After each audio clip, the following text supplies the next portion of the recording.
దేవరాగం జ్ఞానయోగం వ్యాసపీఠం బహువేదశాస్త్రం బోధామృతహిత శ్రీమన్నారాయణం శివగౌరీ సంభాషిత సకల పురాణం అష్టాక్షరి పంచాక్షరి మంత్రావరణం అఖిల దేవతా సంస్తుతి పారాయణం జయమంగళకరమీ ప్రవచన శ్రవణం అనుదినము శుభము సుఖము జీవన గమనం దేవరాగం జ్ఞానయోగం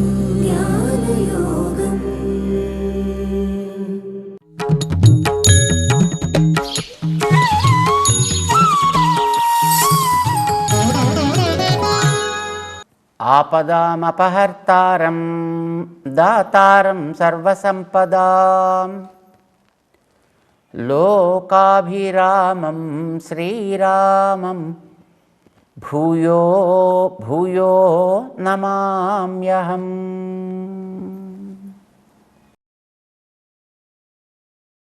జై శ్రీమన్నారాయణ. ప్రియ భగవద్బంధువులారా, కొన్ని పదాలు మనకి లోకంలో ఒక రకమైన వ్యవహారంలో ఉన్నా శాస్త్రంలో ఎలాంటి అర్థంలో దాన్ని ప్రయోగించాలో చక్కగా నిర్ణయం చేసి మనకి చెప్తారు. జిజ్ఞాసు, జ్ఞాని లాంటి పదాలకు కూడా లోకంలో వ్యవహారంగా ఏదో జిజ్ఞాసు అంటే ఏదో దాన్ని తెలుసుకోవాలి అనేటువంటి కోరిక ఉండేవాడు అని అర్థం. ఇతరమైనటువంటి పనులు కాకుండా వాడు జిజ్ఞాసు అని అంటాం. వాడికి జిజ్ఞాస చాలా ఎక్కువ అండి. మరి దాన్ని ఏదో బాగా తెలుసుకోవాలని అనుకుంటాడు. ఇలా మాట్లాడుతుంటాం మనం. అది బాగా తెలిస్తే జ్ఞాని అని అంటామండి.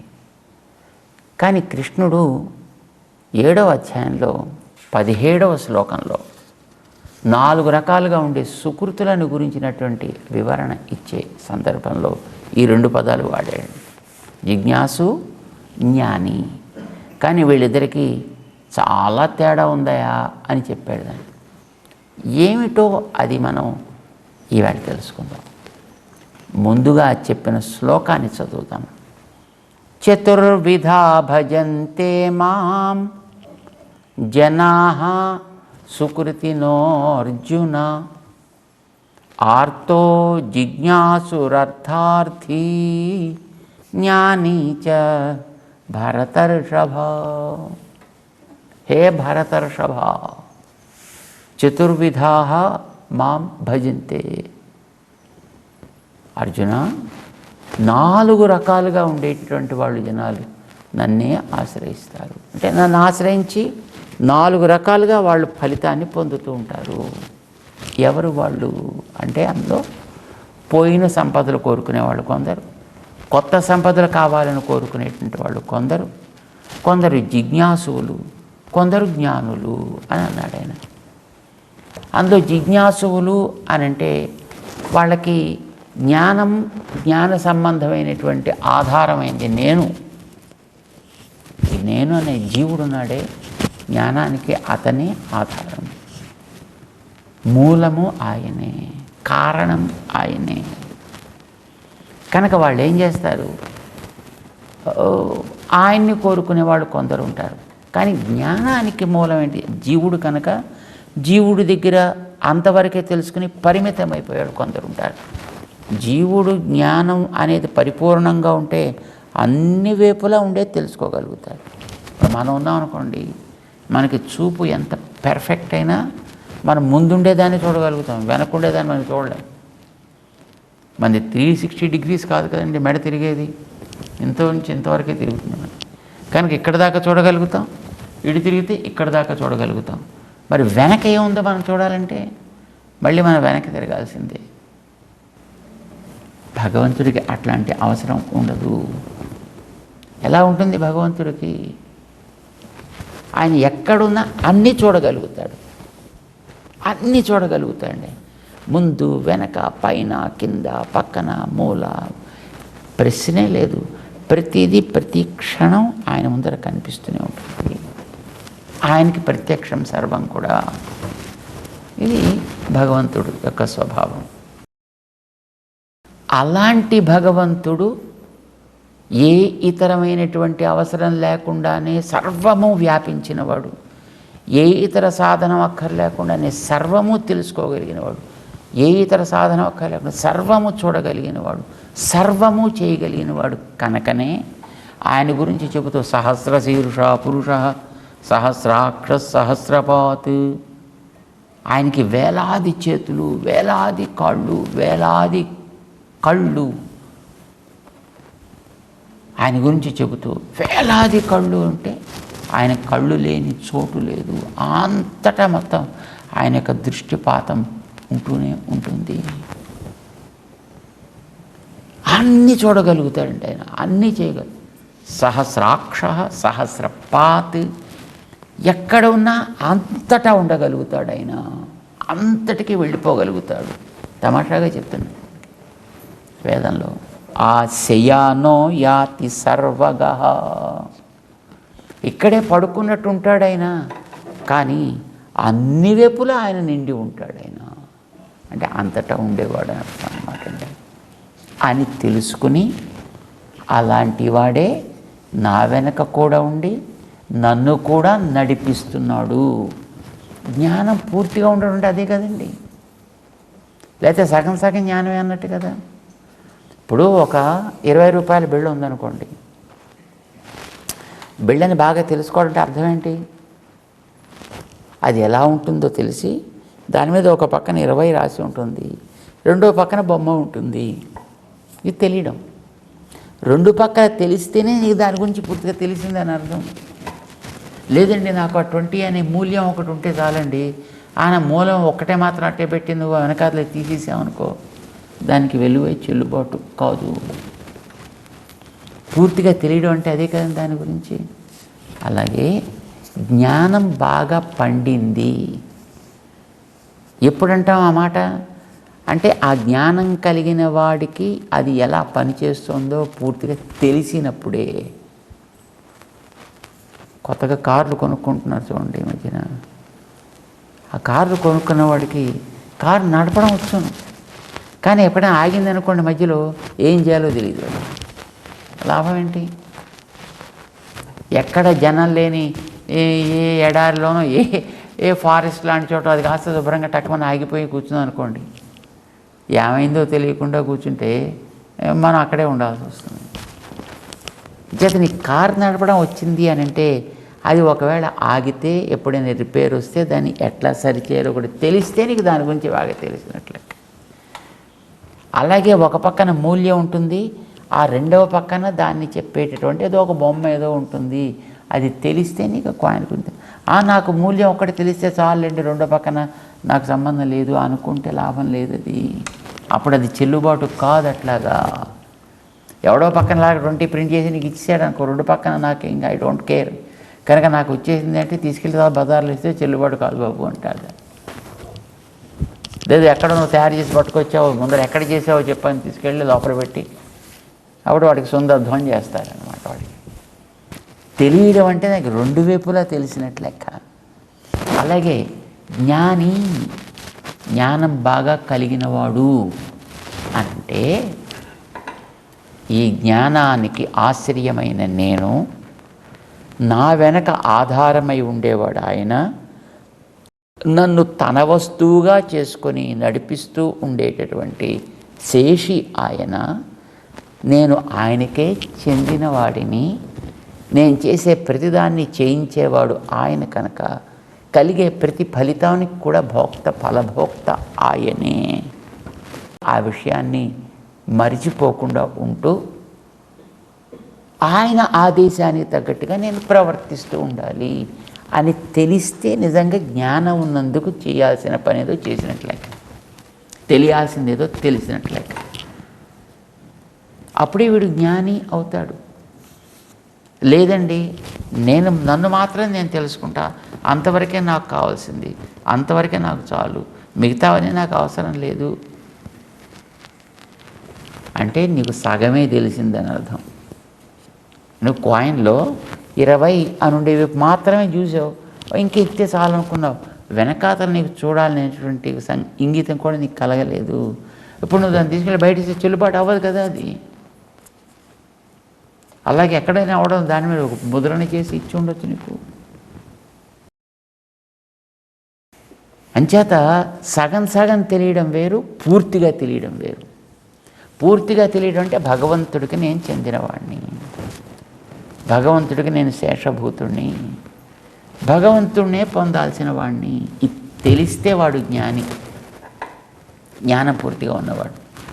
అది లేకుండా ఒక్కటి ఆత్మ మాత్రమే తెలిసింది అనుకోండి, ఒక డినామినేషన్ ఉండేటట్టు కాయిన్ సైడ్ మాత్రం తెలిసింది, మిగతా తెలియలేదంటే ఆ తర్వాత పనికిరాదు అది. అప్పుడు వీడేం చేయాలి, దీన్ని ఇంకా ఇంకా ఇంకా ఇంకా పెంచుకోవడానికి ప్రయత్నం చేయాలి. అందుచేత ప్రయత్నశీలుడుగా ఉండి ఆత్మయందు మాత్రమే నాకు ఆత్మ దొరికింది, ఇది ఆనందమయమైనటువంటిది, ఇది మనకందరికీ కూడా అవసరమైనటువంటిది, అంత మాత్రమే వాడు తెలుసుకుంటాడు. వాడు జిజ్ఞాసు, జ్ఞానమును ఇంకా పూర్తిగా వికసింపచేసుకోవాలని కోరుకుంటూ ఉండే వ్యక్తి కనుక వాడిని జిజ్ఞాసు అంటామండి. జిజ్ఞాసువు జ్ఞాని, ఆర్త అర్థార్థి.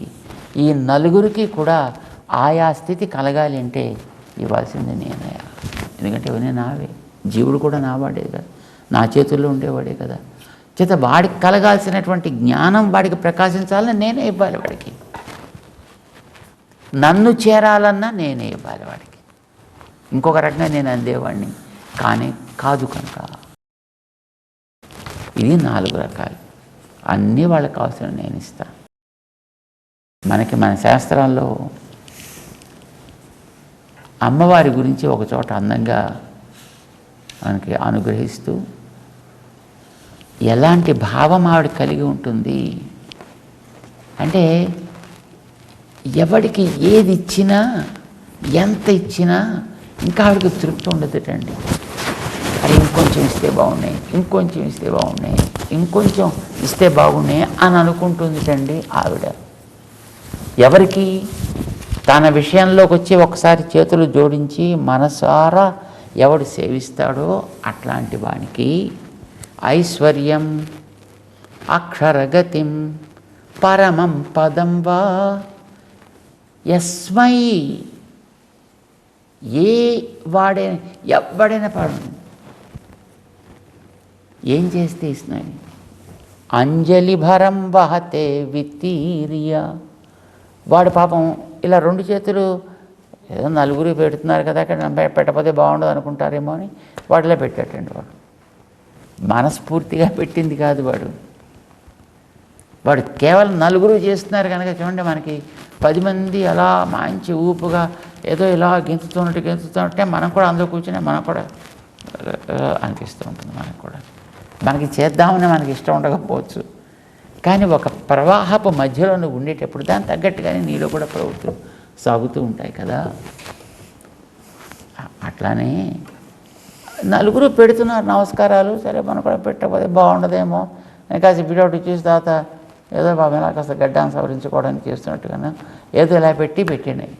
కానీ చూడగానే అబ్బా ఏమిటయ్యా ఇంత అద్భుతంగా పెట్టావు, అంజలి భారం ఇదొక పెద్ద బరువు అయ్యా, ఇది నా మీద పెట్టావయ్యా నువ్వు అని అనుకుని లక్ష్మీదేవి పాపం చాలా బెంగపడిపోయారు. అసలు నీకు పెట్టాల్సిన అవసరం ఏమిటిరా, నీకు ఇది కావాలంటే నేనే ఇస్తాను కదరా బాబు, నువ్వు ఇంకోసారి అడుక్కోవాల్సిన అవసరం లేకుండా ఇస్తానని. ఏది మనం కోరుకుంటే అది, ఏది కోరుకుంటే అది. కస్మైచిత్ అంజలి భరం వహతే వితీర్య, వాడికి కావలసినవన్నీ కూడా ఇచ్చేసి ఏదేది కోరితే అది. ఐశ్వర్యం అక్షరగతిం పరమం పదం వా, ఐశ్వర్యం ఇహలోకానికి సంబంధించింది ఏదైనా సరే. అక్షరగతిం, అక్షరగతి is the soul's presence. Soul's presence, ఈ జీవుడి యొక్క ఉనికి ఐశ్వర్యాన్ని ఇస్తుంది ఆవిడ. ఈ లోక సంబంధమైనవి అక్షరగతిం. నాకు ఇవేం వద్దు, నాకు హాయిగా ఆత్మసాక్షాత్కారం కావాలి. నశించేవి ఎందుకు కనుక, నాకు నశించని ఆత్మ కావాలి. No problem, I'll give it to you. అది కూడా ఇస్తుంది అండి ఆవిడ. పరమం పదం వా, లేదు నాకు ఈ ఆత్మ సాక్షాత్కారం ఏమిటి కనుక ఇది ఏదో ఒక అణువు లాంటిది. ఎందుకంటే ఆత్మ అణువు కదా, ఆత్మ కలిగే ఆనందం కూడా అణువే కదా ఉండేది. నాకు దీంతో తృప్తి లేదు, నేను విభువైనటువంటి పరమాత్మ సన్నిధికి చేరాలి, ఆయన యొక్క గొప్పతనాన్ని నేను చూడాలి అని ఒకవేళ అనుకున్నట్టయితే no problem, I'll give that also to you. అది కూడా నీకు ఇస్తానయ్యా అని అదేనా ఇస్తుంది ఆవిడ. ఐశ్వర్యం అక్షరగతిం పరమం పదం వా, పరమపదమే. ఇంకా అది కాకుండా ఇంకేమైనా కోరుకుంటా, పరమ పదం వా అన్నారు. ఏం ఘనకార్యం వీడు చేసాడని ఇస్తానంటుందండి ఆవిడ. కస్మైచిత్ అంజలి భరం వహతే బితీర్య. వాడు చేసింది ఏంటంటే ఇలా పెట్టుకున్నటువంటి చేతుల్ని తీసుకొచ్చి ఇలా జోడించటండి, అంతే. ఏమనుకుంటుంది ఆవిడ, అబ్బబ్బబ్బా బరువైపోయిందయ్యా నాకు, ఎందుకయ్యా ఇంత చేసావు, ఎందుకయ్యా అసలు ఇంత విలువైంది నీకు ఇవ్వడం కూడా కష్టం అయ్యాక, ఉన్న వాటిలో బెస్ట్ నీకు ఇచ్చేస్తున్నా, అయినా నువ్వు ఇచ్చిందే ఎక్కువైపోయిందయ్యా, నేను ఇచ్చేది తక్కువైపోయింది, ఇలా ఫీల్ అయిపోతుంటాను. పరమపదం ఇచ్చి కూడా, ఇహలోక సంపదలను ఇచ్చిన, కైవల్యం ఇచ్చిన, పరమపదాన్ని ఇచ్చిన ఆవిడ ఏమనుకుంటుందంటే అస్మై నా కించుదుచితం కృతం. అయ్యో వీడికి కావాల్సింది ఏదైనా కొన్ని గొప్పవి నేను ఇవ్వాల్సింది కదా అని ఆ ప్రయత్నం చేసిన, ఇంతకంటే గొప్పవేం లేదు, ఎందుకంటే ఇంక నీకేం ఇవ్వలేకపోయానయా. ఆవిడను లక్ష్మీదేవి పరమపదం కూడా ఇచ్చిన తర్వాత ఆవిడ అనుకుంటుంది రండి, పాపం వీడు చేసినటువంటి ఆ 2 చేతులు జోడించడం అనే పెద్ద బరువు వాడెత్తాడే, ఇది మనం చేసే ఘనకార్యం ఏంటండి, ఇలా అనగలగడం ఆశ్చర్యం కదండి. ఇది ఈ మాత్రం చేసిన దానికి ఆవిడ ఇన్ని ఇచ్చి కూడా అయ్యో పాపం ఇంకా నేను ఇవ్వలేకపోయాను. మేఘం మనకు కావలసిన నీటి అన్నిటిని పుష్కలంగా వర్షించి కూడా అయ్యో నేను ఇవ్వలేకపోయాను వెలవెలపోయినట్టుగా తెల్లబడిపోతుంది కదండి. అది చూడండి, ఎవడైనా అడిగితే ఇవ్వలేకపోతే పాపం వాడు పారిపోయినట్టు అయిపోతాడు, వాడు అలా అయ్యో చేయలేకపోయాను, అలా అయిపోతుంటండి మేఘం. నీళ్ళన్నీ ఇచ్చి కూడా అయ్యో వీడికి కావాల్సింది ఇంకా నేను ఇస్తే బాగున్నాయి, కానీ నా దగ్గర లేకుండా పోయినాయి అని అనుకుంటాను. ఇట్లాగా ఆ లక్ష్మీదేవి కూడా అస్మై న కించిదుచితం కృతం ఇది అధాంబ త్వం లజ్జసే. అలా వీడికి ఇవ్వలేకపోయానే అని పాప ఆవిడ ఎంతో సంకోచంతో సిగ్గుపడిపోతున్నావు, బాధపడిపోతున్నావు. త్వం లజ్జసే, సిగ్గుపడిపోతుంటండి ఆవిడ. ఏమిటి నీ యొక్క ఔదార్యం తల్లి అని అంటారు భట్టర్ అనేటువంటి మహానుభావులు. ఇది భగవంతుడి స్వభావం కూడానండి. ఆయన కూడా ఏది కోరితే అది ఇస్తాడు. నీకు పరమపదం, నువ్వు జ్ఞాని కావాలి అనుకుంటున్నావా, నన్ను కూడా తెలుసుకోవాలనుకుంటున్నావా, no problem, I will reveal everything to you. నీకు కావాల్సిన అన్నీ మొత్తం నా గురించి నేను తెలియచెప్పేస్తాను. ఆయన నుంచి తెలుసుకోవాలనుకుంటే చాలు. ఇబ్బంది అక్కడేనండి. ఆయన ద్వారా తెలుసుకోవాలనుకోడు, నేనే సాధిస్తా, ఇదంతా మొత్తం నేనే చదువుకుంటా, నేనే తెలుసుకుంటా, స్వయం కృషితోటి నేను సాధిస్తా, నాకెవడు చెప్పక్కర్లేదు అని అహంకరించి దాంట్లోకి దిగితే అన్ని అపార్థాలే కనిపిస్తాయి మీకు దాంట్లో. అదృష్టం కొద్దీ రామానుజాచార్యులు వారు మనకి సమన్వయం చేసి ఇచ్చారు కనుక మనకి వేదమంత్రాలన్నీ కూడా సరి అయినటువంటి అర్థాన్ని మనం చదువుకోగలుగుతున్నాం తప్ప లేకపోతే మనకి ఏమీ తెలిసి ఉండేది కాదు కదండి.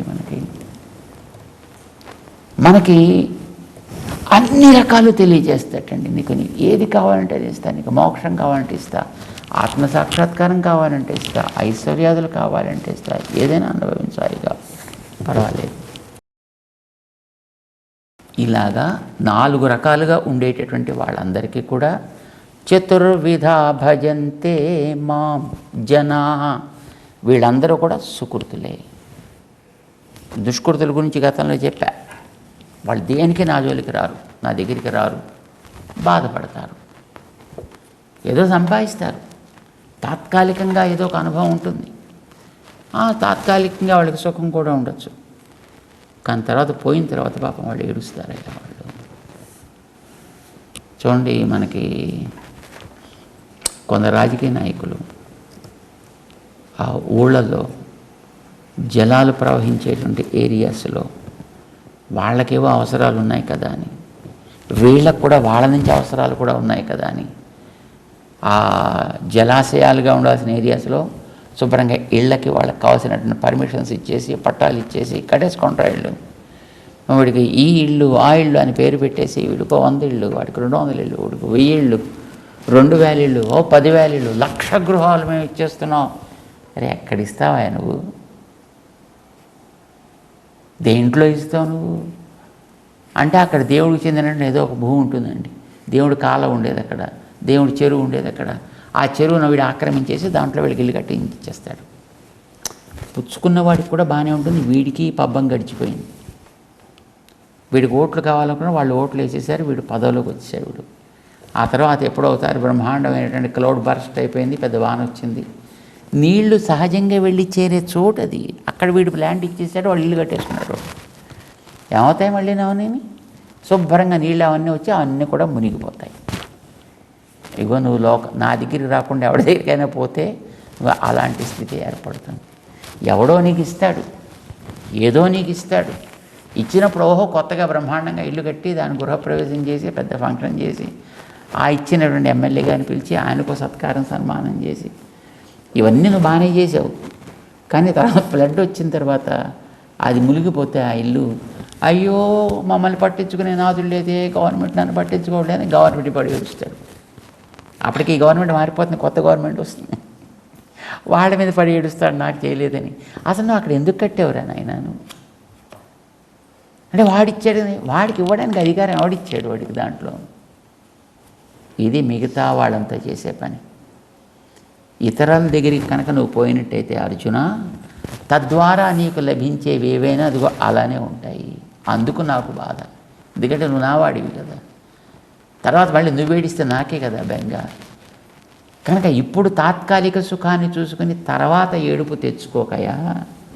అలా కావాలంటే రా, నా దగ్గరికి రా, శుభ్రంగా నువ్వు ఎక్కడ కట్టుకుంటే భూకంపాలు వచ్చినా మరొకటి వచ్చినా ఏ ఇల్లు చెదరకుండా ఉంటుందో అదిగో అలాంటి చోటు నీకు శుభ్రంగా చక్కగా ఇల్లు అక్కడ కట్టుకోవడానికి ల్యాండ్ నేను అలొకేట్ చేస్తాను.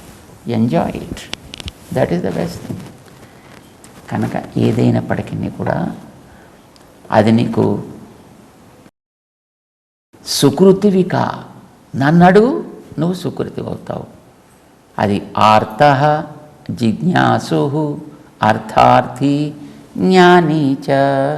పోయిన సంపద కోరుకో, కొత్త సంపద కోరుకో, ఆత్మప్రాప్తి కోరుకో, నన్నే కోరుకో, పరమపదాన్ని.